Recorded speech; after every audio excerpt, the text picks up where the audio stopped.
அனைத்து மாணவர்களுக்கும் வணக்கம். புதிய ஒரு காணொலி ஊடாக உங்களை சந்திப்பதில் மகிழ்ச்சி. இன்று நான் பார்க்க இருக்கும் வினா தூண்களின் எண்ணிக்கையை கண்டறிவது தொடர்பான வினா.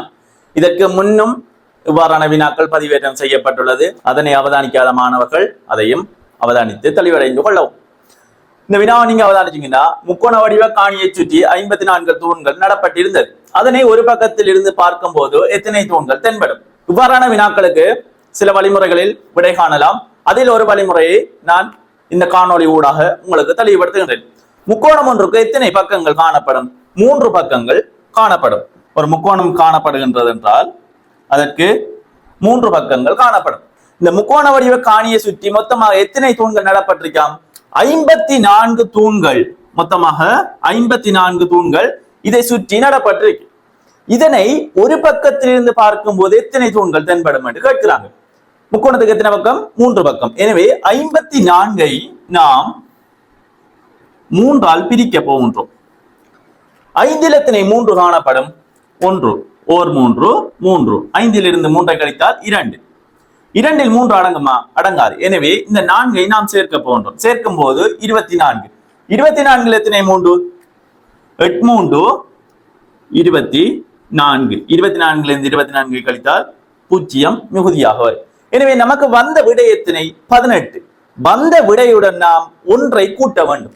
18உடன் 1ஐ கூட்ட வேண்டும். கூட்டும் சந்தர்ப்பத்தில் 19 விடையாக வரும். இந்த 19 தான் ஒரு பக்கத்தில் இருந்து பார்க்கும் போது தெரியும் தூண்கள் விடையாக வரும்.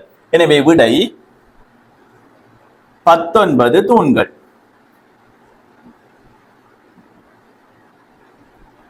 ரைட். இந்த 19 தூண்கள் எவ்வாறு வரும் என்று நாம் இப்ப பார்க்கலாம்.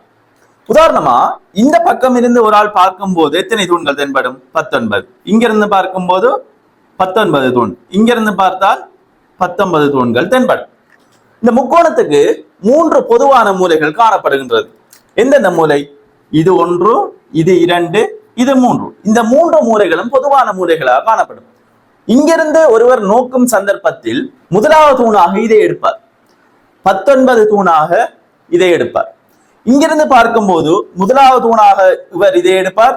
19 தூணாக இதை கவனத்தில் எடுப்பார். இங்கிருந்து ஒருவர் நோக்கும் போது முதலாவது தூணாக இதை கவனத்தில் கொள்வார். 19 தூணாக இதை கவனத்தில் கொள்வார். இவர்கள் மூவரும் என்ன செய்தவர்கள்? இன்னொருவர் கணக்கில் எடுத்த தூண்களை அவர்களும் கணக்கில் எடுத்தவர்கள். இவர் கணக்கில் எடுத்ததைத்தான் இவர்கள் இருவரும் என்ன செய்தவர்கள்? இந்த கணக்கில் எடுத்தவர்கள்.